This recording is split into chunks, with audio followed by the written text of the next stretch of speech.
ಈಶ್ವರೋ ಗುರುರಾತ್ಮೇತಿ ಮೂರ್ತಿಭೇದ ವಿಭಾಗಿನೇ ವ್ಯೋಮವದ್ ವ್ಯಾಪ್ತ ದೇಹಾಯ ದಕ್ಷಿಣಾಮೂರ್ತಯೇ ನಮಃ.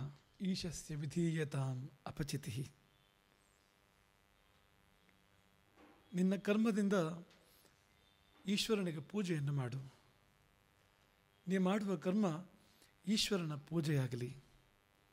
ಈಶ್ವರನ ಪೂಜೆಯಾಗುವಂತೆ ಕರ್ಮವನ್ನು ಮಾಡು. ಮಾಡುವ ಕರ್ಮವನ್ನೇ ಮಾಡು, ಆದರೆ ಅದು ಈಶ್ವರನಿಗೆ ಪೂಜೆ ಆಗುವಂತೆ ಮಾಡು. ಶಂಕರರ ವಾಣಿ. ಅವರು ಒಂದು ಚಿಕ್ಕ ಹೊಂದಾಣಿಕೆಯನ್ನು ಹೇಳ್ತಾ ಇದ್ದಾರೆ ಅಷ್ಟೇ. ಒಂದು ಮೈನರ್ ಅಡ್ಜಸ್ಟ್ಮೆಂಟ್ ನಮ್ಮ ಜೀವನದಲ್ಲಿ ನಾವು ಮಾಡ್ಕೋಬೇಕಾಗಿರೋಂಥದ್ದು. ಒಂದು ಸಣ್ಣ ಹೊಂದಾಣಿಕೆ. ನೀ ಮಾಡೋದನ್ನೇ ಮಾಡು, ಆದರೆ ಜೊತೆಗೊಂದು ಭಾವವನ್ನು ಮಾಡು. ಭಾವ ಏನು ಅಂದರೆ ಅವನಿಗಾಗಿ ಎನ್ನುವ ಭಾವ. ಕರ್ಮವನ್ನು ಆರಂಭಿಸುವ ಮೊದಲು ಅವನಿಗಾಗಿ ಎನ್ನುವ ಭಾವ, ಕರ್ಮ ನಡೆಯುವಾಗ ಅವನಿಗಾಗಿ ಎನ್ನುವ ಭಾವ, ಕರ್ಮ ಪರ್ಯವಸಾನದಲ್ಲಿ ಇದು ನಿನಗಿರಲಿ, ನೀನೇ ಕರ್ತ, ನೀನೇ ಕಾರ್ಯಯಿತ. ಅಂದರೆ ಮಾಡಿಸುವವನು ನೀನೇ, ಮಾಡುವವನು ಕೂಡ ನೀನೇ, ಸಾಧನಗಳು ನೀನೇ, ಫಲವೂ ನೀನೇ ಎನ್ನುವ ಹಾಗಿನ ಒಂದು ಭಾವ ಅಂತ. ಮದರ್ಥಮಪಿ ಕರ್ಮಾಣಿ ಕುರುವನ್ ಸಿದ್ಧಿಮವಾಪ್ಸ್ಯಸಿ. ಯಾಕೆಂದರೆ ನಿಮಗೆ ಭಗವಂತ ಬೇಕು ಅಂತ ಆದರೆ ನಾನು ನೀನು ಅಂತ ನೀವು ಬೇರೆ ಮಾಡಬಾರದು. ನೀನೇ ಅಂತ, ನಾನು ಹೋಗಿ ಆ ಜಾಗದಲ್ಲಿ ನೀನು ಬರಬೇಕು ಅಷ್ಟೇ. ಇರುವಂಥದ್ದು ಒಟ್ಟೆಲ್ಲ ಇರುವಂಥದ್ದಷ್ಟೇ ಅಹಂಕಾರದ ನಾಶ. ನಾನು ಅನ್ನೋದೇ ಜೋರಾಗಿ ಹೋದರೆ ಆವಾಗ ನೀನು ಈಗ ಜಾಗ ಎಲ್ಲಿ ಮೇರಾ ಹೋಗಿ ತೇರಾ ಬರಬೇಕಲ್ಲ ಅಲ್ಲಿ. ಈಗ ಏನಾಗಿದೆ ಅಂದರೆ ಕರ್ಮ ಮಾಡ್ತಾ ಇದ್ದೇವೆ ನಾವು ನಮಗಾಗಿ ಅಂತ, ಅಲ್ಟಿಮೇಟ್ಲಿ ನನಗಾಗಿ ಅಂತ. ಕೃಷ್ಣ ಹೇಳ್ತಿರೋದು ಅವನಿಗಾಗಿ ಅಂತಿರಲಿ ಅಂತ. ಕೃಷ್ಣನ ನಾನು ಉಂಟಲ್ಲ ಆ ನನಗಾಗಿ ಅಂತ. ಮದರ್ಥಮಪಿ ಕರ್ಮಾಣಿ. ಏಕೆಂದರೆ ಅವನ ಮನೆ ಬಹಳ ದೊಡ್ಡದು, ಭಗವಂತನ ಮನೆ ಬಹಳ ದೊಡ್ಡದು, ಅದರಲ್ಲಿ ಇಬ್ಬರಿಗೆ ಜಾಗ ಇಲ್ಲ ಅಲ್ಲಿ. ಎಷ್ಟು ದೊಡ್ಡದು ಅಂದ್ರೆ ಇಬ್ಬರಿಗೆ ಜಾಗ ಇಲ್ಲ ಅಲ್ಲಿ. ನಿಮಗೆ ಆ ಉದಾಹರಣೆ ಹೇಳಿದ್ರೆ ಚೆನ್ನಾಗಿ ಸ್ಪಷ್ಟ ಆಗುತ್ತೆ. ನಿಮಗೆ ಕೆಲವರು ಕೇಳಿರ್ತೀರ ನಮ್ಮ ಬಾಯಿಂದಲೇ ಅದನ್ನು. ದೇವನ ಮನೆ ಬಾಗಿಲು ಹಾಕಿತ್ತು, ಜೀವ ಹೋಗಿ ತಟ್ಟಿದ ಬಾಗಿಲಿನ ಅಂತ. ದೇವನ ಮನೆ, ಭಗವಂತನ ಮನೆ ಬಾಗಿಲು ಹಾಕಿತ್ತು, ಜೀವನಿಗೆ ಪ್ರವೇಶ ಬೇಕಾಗಿತ್ತು. ಅದರೊಳಗೆ ಏನೋ ಒಂದು ಸುಖ ಇದೆ, ಅವಿನಾಶಿಯಾದ ಅನಂತವಾದ ಸುಖ ಇದೆ ಅಂತ ಗೊತ್ತಾಗ್ಬಿಟ್ಟಿತ್ತು. ಎಲ್ಲೋ ಪರಿಮಳ ಬಂದಿತ್ತು, ಒಳಗೆ ರುಚಿಕರವಾದ ಅಡುಗೆ ಇದೆ ಅಂತ ಪರಿಮಳ ಬಂದಿತ್ತು. ಹೋಗಿ ಜೀವ ದೇವನ ಮನೆ ಬಾಗಿಲು ತಡ್ತಾನೆ, ಟಕ್ ಟಕ್ ಟಕ್ ಬಾಗಿಲು ತಡ್ತಾನೆ. ಬಾಗಿಲು ತೆರೀತು, ರೂಪ ಕಾಣಲಿಲ್ಲ, ಸ್ವರ ಬಂತು. ಯಾರು? ತೆರೆಯೋಕ್ಕಿಂತ ಮುಂಚೆ, ಇದು ಬಾಗಿಲು ತೆರೆದಿಲ್ಲ, ತೆರೆಯೋಕ್ಕಿಂತ ಮುಂಚೆ ಸ್ವರ ಬಂತು. ಯಾರು ಅಂತ. ಕೌನ್ ಹೇ? ಒಳಗಿಂದ ಪ್ರಶ್ನೆ ಬಂತು, ಹೊರಗಿಂದ ಉತ್ತರ ಹೋಯಿತು, ನಾನು. ನಿಮಗೆಲ್ಲ ಗೊತ್ತಾಗೋಯ್ತು ಮುಂದೇನು. ಬಾಗಿಲು ತೆಗಿಲಿಲ್ಲ, ಬಾಗಿಲು ತೆಗಿಲಿಲ್ಲ ಅಂತೆ. ದೇವನ ಮನೆ ಬಾಗಿಲು ತೆಗಿಲಿಲ್ಲ. ತೆಗಿಲಿಲ್ಲ ಅನ್ನೋದು ವಿಶೇಷ ಅಲ್ಲ. ಬಂದು ಉತ್ತರ ಏನು ಗೊತ್ತಾ? ಇಬ್ಬರಿಗೆ ಜಾಗ ಇಲ್ಲ ಇಲ್ಲಿ, ಎರಡು ಜನರಿಗೆ ಜಾಗ ಇಲ್ಲ ಇಲ್ಲಿ. ಜೀವ ವಾಪಸ್ ಹೋಯ್ತು, ತಪಸ್ ಮಾಡ್ತು, ಇನ್ನೂ ತಪಸ್ ಮಾಡ್ತು, ಮತ್ತೂ ತಪಸ್ ಮಾಡ್ತು. ಇದಕ್ಕೇನು ಪರಿಹಾರ? ನನಗೆ ಒಳಗಡೆ ಹೋಗಬೇಕು, ಇಬ್ಬರಿಗೆ ಜಾಗ ಇಲ್ಲ. ಇಬ್ಬರು ಇರಬೇಕು ಅಂತಲೇ ಆಸೆ, ಅದಕ್ಕಿಂತಲೇ ಜಾಗ ಬೇಕು ಅಂತ ಕೇಳ್ತಿರೋದು.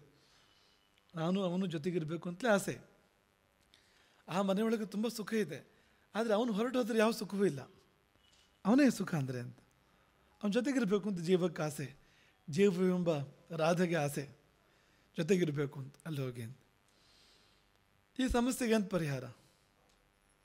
ತಪಸ್ ಮಾಡಿ ಮಾಡಿ ಮಾಡಿ ಮಾಡಿ ಮಾಡಿ ಉತ್ತರ ಸಿಕ್ತು. ಉತ್ತರ ಸಿಕ್ಕಿದ ಮೇಲೆ ಜೀವ ಮತ್ತೊಮ್ಮೆ ಹೋಗಿ ದೇವನ ಮನೆಯ ಕದವನ್ನು ತಟ್ಟಿತು ಅಂತ. ಟಕ್ ಟಕ್ ಟಕ್ ಟಕ್ ಕದ ತಡ್ತಾ ಇದೆ ಜೀವ. ಒಳಗಿಂದ ಮತ್ತೆ ಅದೇ ಸ್ವರ ಬಂತಂತೆ. ಯಾರು? ರೂಪ ಕಾಣಲಿಲ್ಲ, ಯಾಕೆಂದರೆ ಬಾಗಿಲು ತೆರೆದಿಲ್ಲ ಇನ್ನು. ರೂಪ ಕಾಣಲಿಲ್ಲ, ಸ್ವರ ಮಾತ್ರ ಬಂತು. ಯಾರು?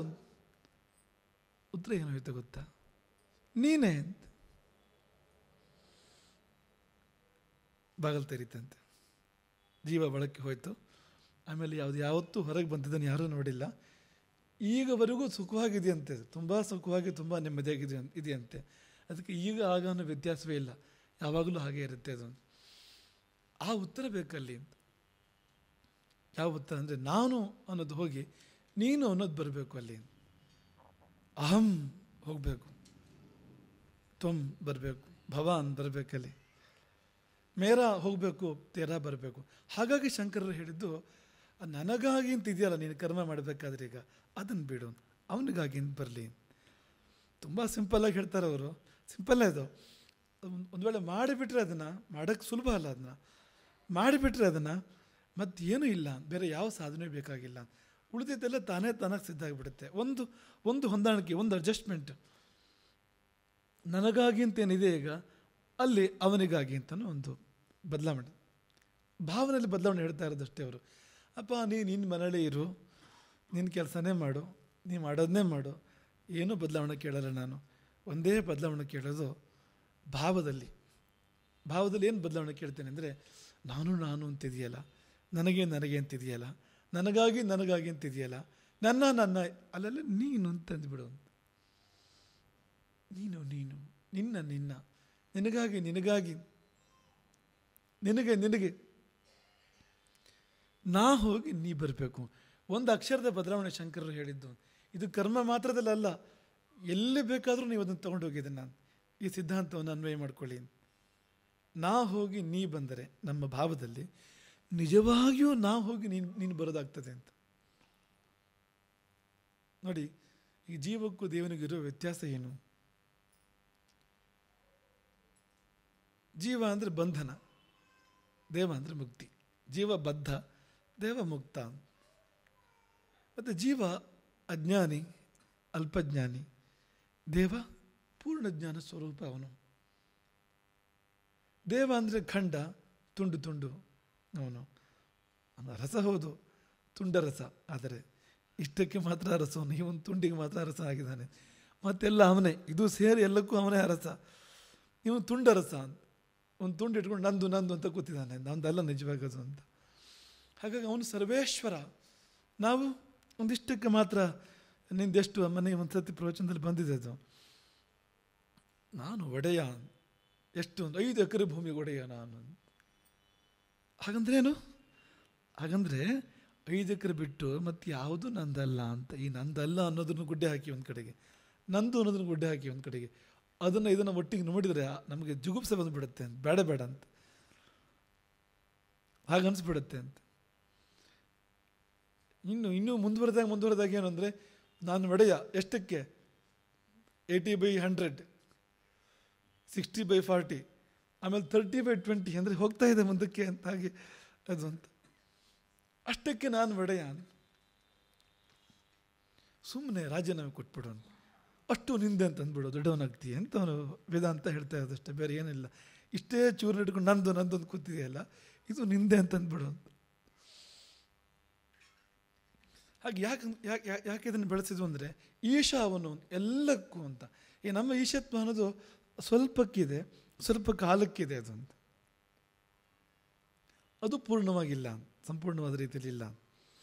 ರೆಕಾರ್ಡ್ ಆಫ್ ರೈಟ್ಸ್ ಅನ್ನೋದು ಆ ಎತ್ತರದಿಂದ ನೋಡಿದಾಗ ನಗಪಾಟ್ಲದು ಅಂತ.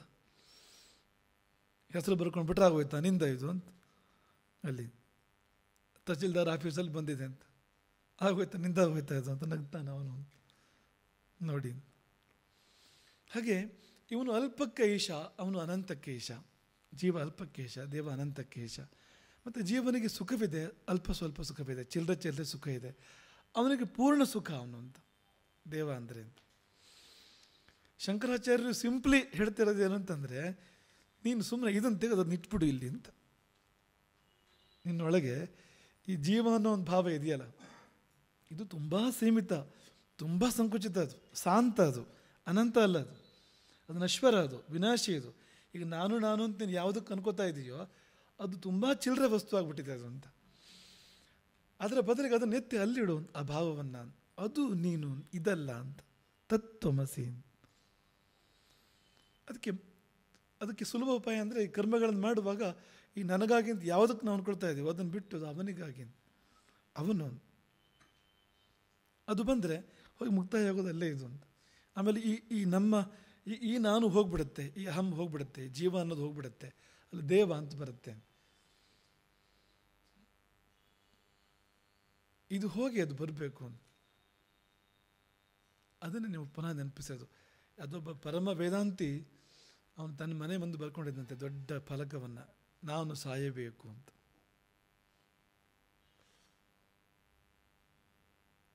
ಅದನ್ನು ಕನಕದಾಸರು ಹೇಳಿದ್ದು, ನಾನು ಹೋದರೆ ಹೋದೇನು ಅಂತ. ಕೃಷ್ಣನ ಬಳಿಗೆ ಯಾರು ಹೋಗ್ತಾರೋ ಯಾರು ಹೋಗಬಲ್ಲರೋ ಅಂತ ಗುರುಗಳು ಕೇಳಿದರೆ ಎಲ್ಲರೂ ಅನುಮಾನ ಮಾಡ್ತಾ ಇದ್ದಾರೆ. ಯಾರಿಗೂ ಧೈರ್ಯ ಇಲ್ಲ, ನಾನು ಹೋಗ್ತೇನೆ ನಾನು ಹೋಗಬಲ್ಲ ಅಂತ ಹೇಳೋ ಧೈರ್ಯ ಯಾರಿಗೂ ಇಲ್ಲ.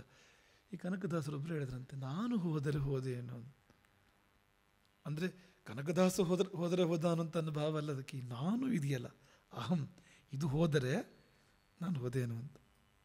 ಈ ಅಹಂ ಹೋದರೆ, ಆ ಅಭಿಮಾನ ಹೋದರೆ ಅಂತ ಉಪಾಯವಾಗಿ ಶಂಕರರು ಮಾಡ್ತಾ ಇದ್ದಾರೆ ಅದನ್ನು. ತೇನೀಶಸ್ತಿ ವಿಧೀಯತಾಮಪಚಿತಿ, ಅವನಿಗಾಗಿ ಅಂತ ಅಂದ್ಕೊಂಡು ಮಾಡು.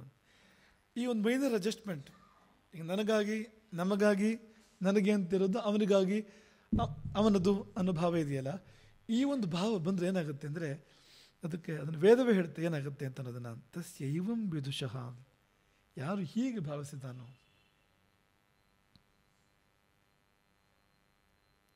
ನಾವು ಹೋಗಿ ನೀ ಅಂತ ಯಾರಿಗಾಗಿದೆಯೋ, ಯಾರ ಭಾವದಲ್ಲಿ ಆ ಬದಲಾವಣೆ ಆಗಿದೆಯೋ, ಕರ್ಮವನ್ನು ಈ ಭಾವದಲ್ಲಿ ಯಾರು ಮಾಡ್ತಾ ಇದ್ದಾನೋ ಅವನದ್ದು, ಅವನಿಗಾಗಿ, ಅವನಿಗಿರಲಿ. ನಿಮ್ಗೆ ತುಂಬ ಪ್ರೀತಿ ಇದ್ದರೆ ಹಾಗೆ ಮಾಡ್ತೀರಿ ನೀವು. ಈಗ ನಮಗೆ ಯಾರ ಮೇಲೆ ತುಂಬ ಪ್ರೀತಿ ಇದೆ ಅಂತ ಅಂದ್ಕೊಳ್ಳಿ, ರುಚಿಕರವಾದೊಂದು ನಿಮಗೆ ಸಿಕ್ಕಿದರೆ ಒಂದು ತುಂಡು ತೆಗೆದಿಟ್ಕೊಳ್ತೀರಿ ಅವನಿಗಾಗಿ. ಸ್ವಲ್ಪ ಪ್ರೀತಿ ಜಾಸ್ತಿ ಇದ್ದರೆ ಇಡೀ ಇಟ್ಕೊಂಡ್ಬಿಡ್ತೀರಿ ಅವನಿಗೆ ಇರಲಿ ಅಂತ. ಸುಮಾರಿಗೆ ಪ್ರೀತಿ ಇದ್ದರೂ ಒಂದು ಪೀಸ್ ಅವನಿಗೆ ಇಟ್ಟಿರಪ್ಪ ಅಂತ, ಮೈಸೂರು ಪಾಕ್ ಮಾಡಿದರೆ ಒಂದು ಪೀಸ್ ಇಟ್ಟಿರಪ್ಪ ಅವನು ಬರ್ತಾನೆ ಅಲ್ವಾ. ಹಾಗೆ ನಿಮ್ಮ ಜೀವನದಲ್ಲಿ ನಿಮ್ಗೆ ಯಾವ್ದು ತುಂಬ ಇಷ್ಟವೋ ಅದೆಲ್ಲವನ್ನು ಅವನಿಗಾಗಿ ತಂದ್ಕೊಳ್ಳಿ ನೋಡೋಣ. ನಿಮ್ಗೆ ನಿಜವಾಗಿ ಪ್ರೀತಿ ಇರದೆ ಹೋದಾದರೆ, ತೋರಿಕೆ ಪ್ರೀತಿ ಅಲ್ಲ ಅಂತಾದರೆ ನಿಮಗೆ ದೇವರ ಮೇಲೆ, ನೀವು ಯಾವುದ್ಯಾವುದನ್ನು ಜೀವನದಲ್ಲಿ ಸವಿತೀರೋ, ಸಂತೋಷ ಪಡ್ತೀರೋ, ಯಾವುದ್ಯಾವುದನ್ನು ಇಷ್ಟಪಡ್ತೀರೋ, ಆಸ್ವಾದನೆ ಮಾಡ್ತೀರೋ, ನೀವೆಲ್ಲರೂ ಅವನಿಗಾಗಿ ಅಂತ ಇರ್ತೀರ. ಅದನ್ನು ನಿಜವಾಗಂತೂ ಇಡೋದಿಲ್ಲ, ಭಾವನೆಲ್ಲ ಅವ್ರ ಕೊನೆ ಪಕ್ಷ ಏನು ಗಂಟು ಹೋಗೋದು, ಏನು ಖರ್ಚಾಗೋದು.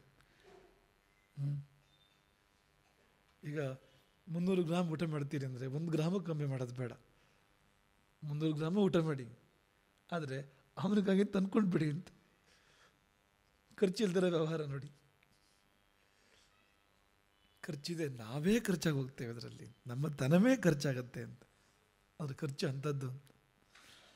ಹಾಗೆ ಮಾಡಿದಾಗ ಹೀಗಾಗತ್ತಂತೆ, ಅವನ ಜೀವನವೇ ಯಜ್ಞ ಆಗುತ್ತೆ ಅಂತ. ಇದು ಒಂಥರ ಶುದ್ಧ ಕರ್ಮಠರ ತಲೆ ಮೇಲೆ ಮೊಟಕಿದಾಗಿದೆ ಈ ಮಂತ್ರ, ಮಹಾನಾರಾಯಣ ಪ್ರಸಿದ್ಧ ಅಂತ.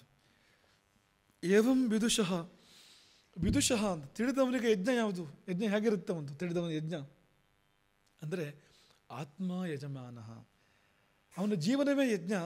ಆ ಜೀವನ ಯಜ್ಞಕ್ಕೆ ಯಜಮಾನ ಅವನ ಆತ್ಮವೇ, ಅವನ ಜೀವವೇ, ಅವನ ಆತ್ಮವೇ ಯಜಮಾನ. ಆತ್ಮ ಯಜಮಾನ. ಯಜ್ಞಕ್ಕೆ ಪತ್ನಿ ಬೇಕು. ಆ ಪತ್ನಿ ಶಬ್ದವೇ ಯಜ್ಞದಿಂದಾಗಿ ಬಂದಿರುವಂಥದ್ದು. ಪತ್ಯುರ್ನೋ ಯಜ್ಞ ಸಂಯೋಗಿ, ಪತಿ ಶಬ್ದಕ್ಕೆ ನಾ ಬಂದು ಸೇರೋದು ಯಾವಾಗ ಅಂತಂದರೆ ಯಜ್ಞ ಸಂಯೋಗ ಇದ್ದಾಗ, ಯಜ್ಞದಲ್ಲಿ ಪಕ್ಕದಲ್ಲಿ ಕೂತ್ಕೊಳ್ತಾಳೆ ಯಜ್ಞ ಸಮಯ, ಅವಳಿಗೆ ಮಾತ್ರ ಪತ್ನಿ ಅಂತ ಹೆಸರು. ಉಳಿದಿದ್ದೆಲ್ಲ ವೈಫ್ ಆಗ್ಬೋದು. ವೈಫ್ ಅಂದರೆ ವೆರಿ ಇನ್ವೈಟೆಡ್ ಫಾರ್ ಎವರ್. ಅದರ ಪೂರ್ಣ ಪಾಠ ಹಾಗಂತೆ, ವೈಫ್ ಅನ್ನೋದರ ಪೂರ್ಣ ಪಾಠ WY ಅಲ್ವಾ, IFE 4 ಅಕ್ಷರ ಇದೆಯಲ್ಲ, ವರಿ, W ಫಾರ್ ವರಿ. ಸಾಕು ಸಾಕು, ಅದು ಗಂಡನಿಗೆ ಬೇರೆ ಇದೆ ಬಿಡಿ. ಮತ್ತೆ ಸಂಸ್ಕೃತ ಪದ ಗಂಡ ಅಂದರೆ ಅದಕ್ಕೆ ಗಂಡ ಶಬ್ದಕ್ಕೆ ಗಂಡಾಂತರ ಅಂತ ಹೇಳ್ತಾರಲ್ವ, ಗಂಡ ಅಂದರೆ ಆಪತ್ತು ಅಂತ. ಆ ಶಬ್ದಕ್ಕೆ ಅರ್ಥವೇ ಹಾಗೆ. ನಾವು ಹಾಗೆ ಪಕ್ಷಪಾತ ಮಾಡೋರಲ್ಲಪ್ಪ, ಎರಡೂ ಪಕ್ಷ ಒಂದೇ ರೀತಿ ಇಟ್ಕೊಂಡು ಹೋಗೋರು. ಹಾಗಾಗಿ ಗಂಡ ಅಂದರೆ ಆಪತ್ತು ಅಂತ, ಅಂದರೆ ಆಪತ್ತು, ಶಬ್ದಕ್ಕೆ ಅರ್ಥವೇ ಹಾಗೆ ಅಂತ. ಆ ಶಬ್ದಗಳೆಲ್ಲ ಹಾಗೇ ಇದೆ ಅಂತ. ಹಾಗೆ ಪತ್ನಿ ಇಲ್ಲದೆ ಯಜ್ಞ ಆಗೋದಿಲ್ಲ ಅಂತ. ಶ್ರೀರಾಮ ಅಶ್ವಮೇಧ ಯಜ್ಞ ಮಾಡ್ತಾನೆ ಸೀತಾಪರಿತ್ಯಾಗದ ನಂತರ. ಆಗ ಸೀತೆಯ ಹೊನ್ನಿನ ಪ್ರತಿಮೆಯನ್ನು, ಚಿನ್ನದ ಪ್ರತಿಮೆಯನ್ನು ಪಕ್ಕದಲ್ಲಿ ಇಟ್ಕೊಂಡು ಯಜ್ಞ ಮಾಡ್ತಾನೆ. ಅದು ತುಂಬ ಅರ್ಥ ಇದೆ ಅದಕ್ಕೆ. ಅಂದರೆ ಸೀತೆಯೇ ಪತ್ನಿ ಎಂದೆಂದಿಗೂ ಅನ್ನೋ ಭಾವನ ತೋರಿಸ್ಬಿಡುತ್ತೆ ಅದು ಅಲ್ಲಿ. ಅಂತ ಅದೆಲ್ಲ ಯಜ್ಞ ಮಾಡೋ ಹಾಗಿಲ್ಲ. ಅವನು ಆ ನೆಪ ಹೂಡಿ ಇನ್ನೊಂದು ಮದುವೆ ಆಗಲಿಲ್ಲ ರಾಮ ಅಂತ ವಿಶೇಷ ಅದು. ಭಾರಿ ಒಳ್ಳೆ ನೆಪ ಆಗಿತ್ತು ಅದು ಅಂತ. ಏನು ಮಾಡೋದು, ಅಶ್ವಮೇಧ ಯಜ್ಞ ಮಾಡಲೇಬೇಕಾಗಿತ್ತು ಸೂರ್ಯವಂಶದ ಚಕ್ರವರ್ತಿ. ಹಾಗಾಗಿ ಬಂದು ಮದುವೆ ಆದೆ ಇನ್ನೊಂದು ಅಂತ. ನಿಷ್ಠೆ ಅವಳಿಗೆ ಅಂತ, ಸೀತೆಗೆ ಅಂತ, ಎಂದೆಂದಿಗೂ ನಿಷ್ಠೆ ಅವಳಿಗೆ ಅಂತ. ಅವನು ಎಂಥ ಪತಿ ಅಂದರೆ ಅಂಥ ಪತಿ ಅವನು, ಎಂದೆಂದಿಗೂ ನಿಷ್ಠೆ ಅವಳಿಗೆ ಅಂತ. ಅದನ್ನು ಬಿಟ್ಟು ಆ ಕಡೆ ಈ ಕಡೆ ಇಲ್ಲ. ಶೂರ್ಪಣಿಕೆಯ ರೂಪದಲ್ಲಿ ಬಂದರೂ ಇಲ್ಲ, ಇನ್ಯಾವ ರೂಪದಲ್ಲಿ ಬಂದರೂ ಇಲ್ಲ. ಹಾಗೆ ಒಂದರ್ಥದಲ್ಲಿ ಈಗ ನೀನು ಮಾಡಿದ ಕರ್ಮವೆಲ್ಲ ಅವನಿಗೆ ಪೂಜೆ ಆಗಲಿ ಅಂತ ಅನ್ನುವಾಗ ಶಂಕರರು ಪಾತಿವ್ರತ್ಯವನ್ನು ಹೇಳ್ತಾರೆ ಅಂತೆ. ಶ್ರೀಪತಿ ಇದನ್ನಲ್ಲ, ಅವನು ವಿಶ್ವಪತಿ ಇದನ್ನಲ್ಲ, ಅವನಿಗೊಂದು ಪಾತಿವ್ರತ್ಯ ಅಂತ. ಇದೆಲ್ಲ ಅವನಿಗೆ, ಇನ್ಯಾರಿಗೂ ಇಲ್ಲ ಅಂತ. ಇದು ಅವನಿಗೆ ಮಾತ್ರ ಅಂತ ಆ ಪಾತಿವ್ರತ್ಯ ಅದು. ಸೀತೆ ನೋಡಿ ರಾಮನ ಬಿಟ್ಟು ಬೇರೆ ಯಾರು ನೆನಪು ಮಾಡಲಿಲ್ಲ. ತ್ಯಾಗರಾಜರು ರಾಮನ ಬಿಟ್ಟು ಬೇರೆ ಯಾರ ಬಗ್ಗೆಯೂ ಹಾಡಲಿಲ್ಲ, ಇನ್ಯಾರಿಗಾಗಿಯೂ ಹಾಡಲಿಲ್ಲ. ನೋಡಿ ಪತಿವೃತ್ತಿ ಅದು ಅಂತ. ಪತಿವೃತ್ತಿ ಅದು. ಜೀವವೇ ಪತ್ನಿ. ಅದು ನಾವಾಗ ಹೇಳಿದ್ವಲ್ಲ, ದೇವ ಒಳಗಿದ್ದಾನೆ, ಜೀವ ಹೊರಗಿಂದ ಬಾಗಿಲು ತಡ್ತಾ ಇದೆ. ಅದು ರಾಧೆ ಇದು ಅಂತ. ರಾಧೆ ಇದು ಅಂತ. ರಾಧಾ ಅಂದರೆ ಧಾರಾ ಅಂತ, ತುಂಡಾಗದ ಭಾವದ ಧಾರೆ ಅವಳು ರಾಧಾ ಅಂದರೆ ಅಂತ. ಜೀವವೇ ಅದು, ಪಕ್ವ ಜೀವಕ್ಕೆ ರಾಧಾ ಅಂತ ಹೆಸರು ಅಂತ ಬಲ್ಲವರು ಹೇಳ್ತಾರೆ. ಪಾತಿವ್ರತ್ಯ ಬೇಕು. ನಮ್ಮಾಳ್ವಾರನ ಬಗ್ಗೆ, ನಮ್ಮಾಳ್ವಾರ್ ಅಂತವರು ಒಬ್ಬರು ತಮಿಳು ಸಂತರು, ವೈಷ್ಣವ ಸಂತರು, ಅವ್ರ ಮುಂದೆ ಎಂಥದ್ದೊಂದು ಪ್ರಸ್ತಾಪ ಬಂದಾಗ, ಇನ್ಯಾರನ್ನ ಹೊಗಳ ವಿಷಯ ಬಂದಾಗ, ಸ್ತುತಿ ಮಾಡೋ ವಿಷಯ ಬಂದಾಗ, ನಾಲ್ಗೆ ನೆಂಜಲು ಮಾಡಲ್ಲ ಅಂತಂದ್ರಂತವ್ರು. ನನ್ನ ನಾಲ್ಗೆ ನೆಂಜಲು ಮಾಡಲ್ಲ. ನೋಡಿ, ನಾಲ್ಗೆಂದು ಮುಟ್ಟಿದ್ದಲ್ಲೇ ಎಂಜಲು ಸಾಧಾರಣ. ಆದರೆ ನಮ್ಮಾಳ್ವಾರು ಹೇಗಿದ್ದಾರೆ ಅಂದರೆ, ಅವ್ರ ನಾಲ್ಗೆ ಎಷ್ಟು ಮಡಿ ಅಂದರೆ, ನಾಲ್ಗೆ ನೆಂಜಲು ಮಾಡಲ್ಲ, ಇನ್ನೊಬ್ಬನ ಹೊಗಳಲ್ಲ ನಾನು ಅಂತ, ಅವನನ್ನು ಮಾತ್ರ ಅಂತ. ನಾವು ಅಷ್ಟು ಮಡಿಯಾಗಿರಬೇಕು ಅಂತ. ಅವನಿಗಾಗಿ ಅಂದಾಗ ಮಡಿಯಾಗುತ್ತೆ. ಇಲ್ಲದ್ರೆ ಮಡಿ ಅಂದರೆ ಮಡಿಯೋದು ಅಂತ. ಹಾಗೆ ಅಂಥವನ ಬದುಕು ಯಜ್ಞ ಹೇಗಾಗತ್ತೆ ಅಂದರೆ, ಅವನ ಆತ್ಮವೇ ಯಜಮಾನ, ಶ್ರದ್ಧೆಯೇ ಪತ್ನಿ. ಶ್ರದ್ಧೆಯೇ ಪತ್ನಿ. ಶರೀರವೇ ಇಂಧನ. ಸವಿತಾ ಇದೆ ನೋಡಿ ಜೀವನ ಯಜ್ಞದಲ್ಲಿ. ಅದು ಎದೆಯೇ ವೇದಿ ಅಂತೆ. ಯಜ್ಞದಲ್ಲಿ ವೇದಿ ಅಂತ ಇರುತ್ತೆ ಒಂದು. ಎದೆಯೇ ವೇದಿ. ಉರೋ ವೇದಿ ಲೋಮಾನೆ ಬರಿಹಿ. ಒಂದೊಂದು ರೋಮ ಇದೆಯಲ್ಲ, ಇದೇ ದರ್ಭೆ ನೋಡಿ. ಸಾಧಾರಣವಾಗಿ ಕೂದಲು ಅಂದರೆ ಮೈಲಿಗೆ ಅಂತ ಲೆಕ್ಕ. ಆದರೆ ಇಲ್ಲಿ ಹೇಗಿದೆ ಅಂದರೆ, ನೀನು ಇಷ್ಟೊಂದು ಭಾವ ನಿನಗೆ ಬಂದರೆ, ಅವನದು ಅವನಿಗಾಗಿ ಅನ್ನೋ ಭಾವ ಬಂದರೆ, ಈ ಕೂದಲೆಲ್ಲ ದರ್ಭೆ ಆಗತ್ತೆ, ನಿನ್ನ ಎದೆ ವೇದಿಕೆ ಆಗತ್ತೆ, ವೇದಿ ಆಗತ್ತೆ. ವೇದ ಶಿಖೆ ಬೇಕು ಯಜ್ಞ ಮಾಡಬೇಕಾದ್ರೆ. ಶಿಖೆ ಯಾವುದು ಅಂದರೆ ಜ್ಞಾನವೇ ಶಿಖೆ. ಜ್ಞಾನಶಿಖಿ ಜ್ಞಾನ ಯಜ್ಞೋಪವೇತಿ. ಸನ್ಯಾಸ ಸ್ವೀಕಾರ ಮಾಡುವಾಗ ಶಿಖೆ ತೆಗೆದಾಕ್ತಾರೆ, ಜನವರನ್ನು ತೆಗೆದಾಕ್ತಾರೆ. ಯಾಕೆಂದರೆ ಇನ್ನು ಮೇಲೆ ನಿನಗೆ ಜ್ಞಾನವೇ ಶಿಖೆ, ಜ್ಞಾನವೇ ಯಜ್ಞೋಪವೀತ. ಈ ಹೊರಗಿನ ಲಕ್ಷಣಗಳನ್ನು ತೆಗೆದುಹಾಕು. ಅಂತಃಸೂತ್ರಂತೂ ಸಂದೃಶ್ಯ ಬಹಿಸ್ಸೂತ್ರ ತ್ಯಜೇದ್ಭುತ. ಅಂತಃಸೂತ್ರಂತೂ ಸಂದೃಶ್ಯ, ಒಳಗಿನ ಸೂತ್ರವನ್ನು ನೋಡಿ ಹೊರಗಿನ ಸೂತ್ರವನ್ನು ತ್ಯಜಿಸುವಂತ. ಒಳಗಿನ ಶಿಖೆಯನ್ನು ನೋಡಿ ಹೊರಗಿನ ಶಿಖೆಯನ್ನು ತ್ಯಜಿಸುವಂತ. ಜ್ಞಾನಶಿಖಿ ಜ್ಞಾನ ಯಜ್ಞೋಪವೀತಿ. ಹಾಗಾಗಿ ವೇದವೇ ಶಿಖೆಯಂತೆ, ಅವನಿಗೆ ಬೇರೆ ಶಿಖೆ ಬೇಕು ಅಂತಿಲ್ಲ. ಹೃದಯಂ ಯೂಪ. ಹೃದಯವೇ ಯೂಪಸ್ತಂಭ. ಪಶುವನ್ನು ಕಟ್ತಾರೆ ಯೂಪಸ್ತಂಭಕ್ಕೆ, ಆಮೇಲೆ ಬಲಿ ಕೊಡ್ತಾರೆ ಪಶುವನ್ನು. ಆ ಯೂಪಸ್ತಂಭ ಯಾವುದು ಅಂದರೆ ಹೃದಯವೇ. ಕಟ್ಟಿ ಹಾಕೋ ಪಶು ಯಾವುದು? ಮನ್ಯುಫ್ ಪಶು. ನಿನ್ನ ಕೋಪ ದುಃಖಗಳೇ ಪಶು. ಕೋಪ ದುಃಖಗಳೇ ಪಶು. ಅವುಗಳನ್ನ ಹೃದಯದ ಕಂಬಕ್ಕೆ ಕಟ್ಟಿ ಬಲಿ ಕೊಡು ಅಂತ. ಕೊಡಬೇಕಾದ ಪಶು ಇದು ಅಂತ, ಬಲಿ ಕೊಡಬೇಕಾದ ಪಶು ಅಂತ.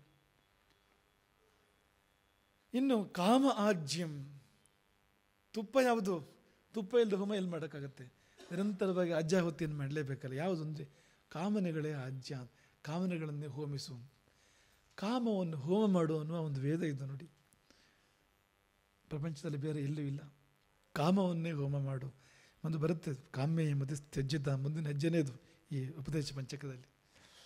ಹಾಗೆ ಕಾಮವನ್ನೇ ಆಜ್ಯವನ್ನಾಗಿ ಮಾಡಿಕೊಂಡು ಹೋಮ ಮಾಡು. ಅಗ್ನಿ ಬೇಕಲ್ಲಪ್ಪ.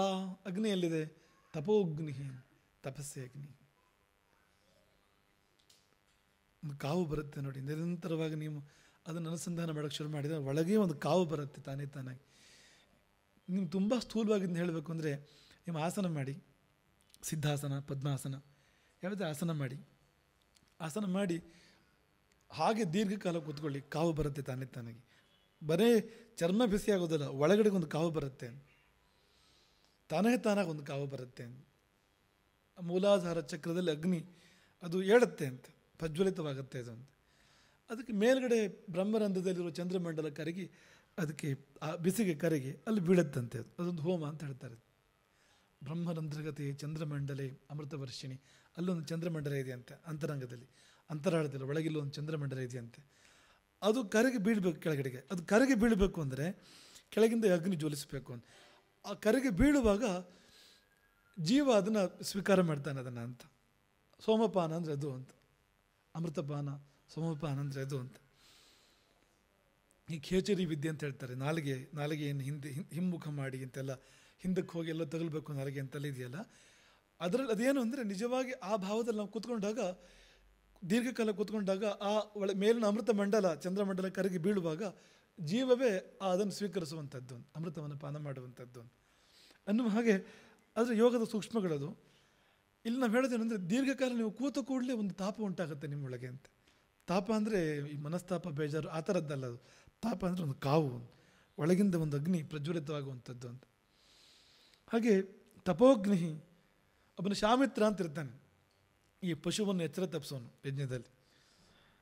ಅದು ಯಾರು ಅಂದರೆ ದಮಃ ಶಮ ಈತ.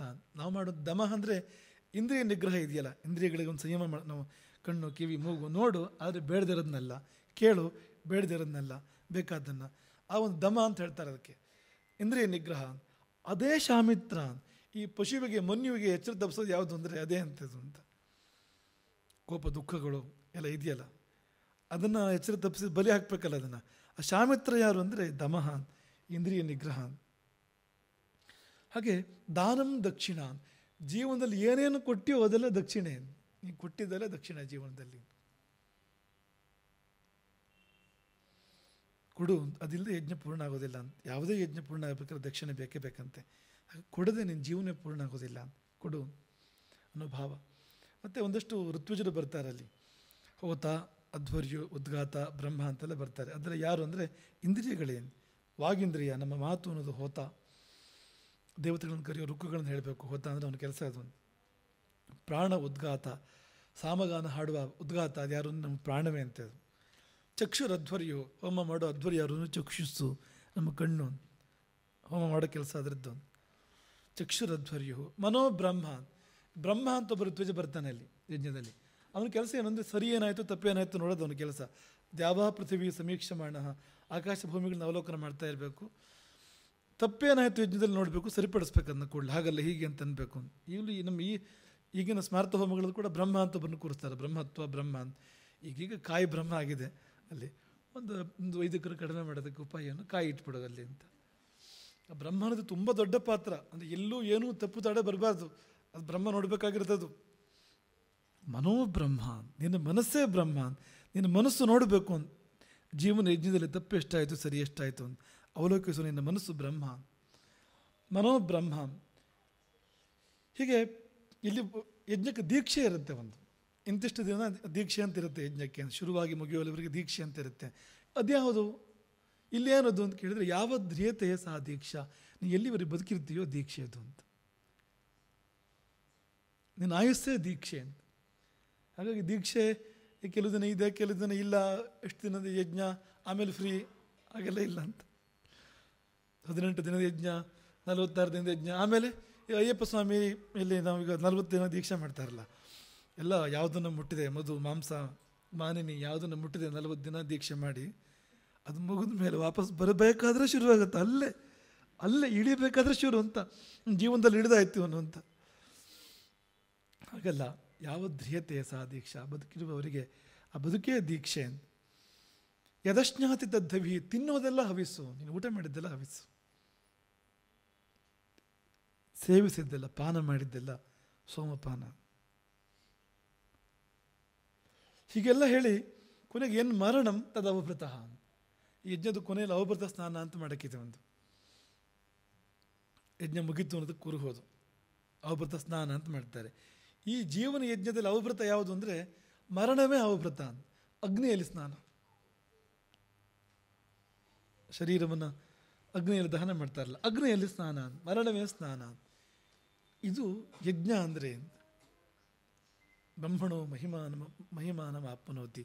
ಹೀಗೆ ಯಜ್ಞ ಮಾಡಿ ಅವನು ಬ್ರಹ್ಮವೇ ಆಗಿಬಿಡ್ತಾನೆ ಕೊನೆಗೆ ಅಂತ ವೇದ ಹೇಳೋದು. ಅದು ವೇದ ತದುಚಿತಂ ಕರ್ಮ ಸ್ವನುಷ್ಠೀಯತಾಂ. ವೇದ ಹೇಳಿದ ಕರ್ಮ ಮಾಡು ಅಂದರೆ ಶಂಕರರು ಬಹುಶಃ ಇದನ್ನು ಮನಸ್ಸಲ್ಲಿ ಇಟ್ಕೊಂಡು ಹೇಳಿರಬೇಕು, ವೇದ ಹೇಳಿದ ಕರ್ಮ ಮಾಡು, ಇದು ಮಾಡು ಅಂತ. ಯಾಕೆಂದರೆ ಈ ಜ್ಯೋತಿಷ್ಠೋಮೇನ ಸ್ವರ್ಗ ಕಾಮೋ ಯಜೇತ ಇಂಥದ್ದೆಲ್ಲ ಸುಮಾರಿದೆ. ಸ್ವರ್ಗ ಬೇಕಾದ್ರೆ ಜ್ಯೋತಿಷ್ಠೋಮ ಮಾಡು, ಇನ್ನೊಂದು ಬೇಕಾದ್ರೆ ಇನ್ನೊಂದು ಹೋಮ ಮಾಡು, ಅದೆಲ್ಲ ಅಲ್ಲ. ಯಾಕೆಂದರೆ ಮುಂದಕ್ಕೆ ಶಂಕರರು ಹೇಳ್ತಾರೆ ಕಾಮ್ಯೇ ಮದಿಸ್ತ್ಯಜ್ಯತಾಂ, ಅಂಥದ್ರಲ್ಲಿ ಮನಸ್ಸನ್ನು ಇಡಬೇಡ. ಹಾಗಾಗಿ ಅಂಥದ್ದನ್ನು ಹೇಳ್ತಾ ಇಲ್ಲ ಅವರು, ಇಂಥದ್ದನ್ನು ಹೇಳ್ತಾ ಇದ್ದಾರೆ. ಹೀಗಾಗಬೇಕಾದ್ರೆ ಇದೆಲ್ಲ ಭಾರಿ ಕಾಂಪ್ಲಿಕೇಟೆಡ್ ಅಂತ ಅನ್ಸತ್ತಲ್ಲ ನಮಗೆ. ಇದು ಏನು ಯಜಮಾನ, ಪತ್ನಿ, ವೇದಿ, ಹೋತ, ಉದ್ಘಾತ, ಅಧ್ವರ್ಯು, ಹವಿಸ್ಸು, ಇದೆಲ್ಲ ಟೆಕ್ನಿಕಲ್ ಭಾರಿ ಕಷ್ಟ ಆಗುತ್ತೆ. ಬಿಟ್ಬಿಡು ಎಲ್ಲ, ಆದಷ್ಟು ಇಟ್ಕೊಂಡ್ಬಿಡು. ಯಾವುದು ಏವಂ ವಿದುಷಃ, ಹೀಗೆ ಭಾವಿಸಿದವನಿಗೆ, ಹೀಗೆ ಭಾವಿಸಿದವನಿಗೆ, ಅವನದಿದು, ಅವನಿಗಾಗಿದು ಅಂತ ಭಾವಿಸಿದವನಿಗೆ ಅವನ ಜೀವನ ತಾನಾಗಿ ಹೀಗಾಗತ್ತೆ, ಅವನ ಬದುಕೇ ಯಜ್ಞವಾಗುತ್ತೆ, ಅದು ತಾನಾಗಿ ಹೀಗಾಗತ್ತೆ. ಅವನ ಜೀವವೇ ಯಜಮಾನ, ಅವನ ಶ್ರದ್ಧೆಯ ಪತ್ನಿ ಅನ್ನೋ ಹಾಗೆ ಅದೆಲ್ಲ ತಾನಾಗಿ ಮುಂದಿಂದಲೇ ಆಗುವಂಥದ್ದು. ಇಂತಹ ಕರ್ಮ ಮಾಡು, ಆ ಕರ್ಮ ಈಶ್ವರನಿಗೆ ಪೂಜೆ ಆಗತ್ತೆ. ಅದಕ್ಕೆ ಬೇಕಾದ್ದು ಒಂದು ಮೈನರ್ ಅಡ್ಜಸ್ಟ್ಮೆಂಟ್, ಒಂದು ಅಕ್ಷರ ವ್ಯತ್ಯಾಸ. ನಾ ಹೋಗಿ ನೀ ಬರೋದಷ್ಟೇ ವ್ಯತ್ಯಾಸ. ಒಂದು ಅಕ್ಷರದ ವ್ಯತ್ಯಾಸವನ್ನು ನಿನ್ನೊಳಗೆ ನೀನು ಮಾಡಿಕೊಂಡ್ರೆ ಉಳಿದ ಬದುಕೆಲ್ಲವೂ ಬಹುದೊಡ್ಡ ಒಂದು ಯಜ್ಞವಾಗಿ ಮಾರ್ಪಟ್ಟು ಬಿಡುತ್ತೆ. ಅದೆಲ್ಲ ಪೂಜೆ ಅಂತ. ನೀನು ಏನೇನು ಮಾಡಿದ್ರು ಪೂಜೆ. ನೀವು ಸ್ನಾನ ಮಾಡಿದ್ರೆ ಅವನಿಗೆ ಅಭಿಷೇಕ, ನೀವು ಊಟ ಮಾಡಿದ್ರೆ ಅವನಿಗೆ ನೈವೇದ್ಯ. ನಾವು ಹೋಗಿ ನೀ ಬಂದಿದೆಯಲ್ಲ, ಅವನು ಬಂದು ಕೂತ್ಕೊಂಡಿದ್ದಾನಲ್ಲ ಇಲ್ಲಿಗ ಸದ್ಯ. ಹಾಗಾಗಿ ನೀ ಏನು ಮಾಡ್ತೀಯೋ, ತಿರುಗಾಡಿದ್ರೆ ಪ್ರದಕ್ಷಿಣೆ, ಮಾತಾಡಿದ್ರೆ ಸ್ತೋತ್ರ, ಎಲ್ಲ ಅವನಿಗಾಗತ್ತೆ. ನಿದ್ದೆ ಮಾಡಿದ್ರೆ ಸಮಾಧಿ, ಒಂದು ಅಕ್ಷರ ವ್ಯತ್ಯಾಸ ಮಾಡೋದು. ನಾ ಹೋಗಿ ನೀ ಬರಲಿ, ಮತ್ತು ನೀನು ಅಕ್ಷರ. ಹರೇ ರಾಮ್.